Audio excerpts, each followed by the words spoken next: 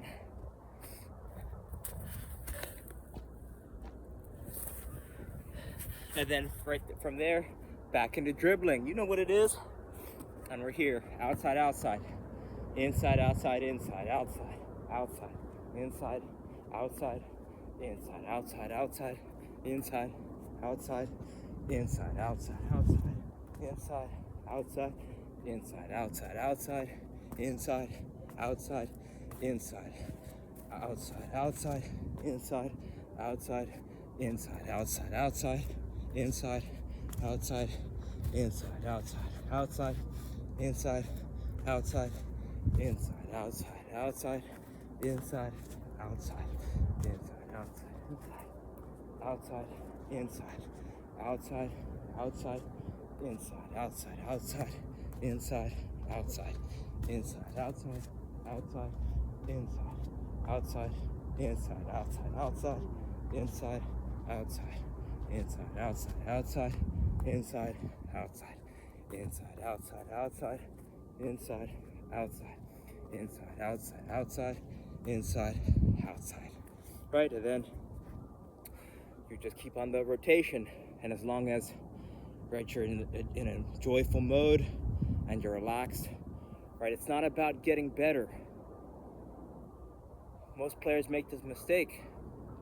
It's about being more present and joyful in the development of skills mastery. Right? We're not becoming better soccer players. We're having more fun. We're having more fun being right here. The more you can be right here and relaxed, then you can transfer. Then it's highly transferable to practice, to training, to games. And if you can't be relaxed through skills development, if you learn it in a state of high, if you can't be cool under no pressure, then there's no way that you can be cool under high pressure. So that's why you got to be calm, cool like a cucumber. So I hope this helps, and reach out with any questions. All right, thank you.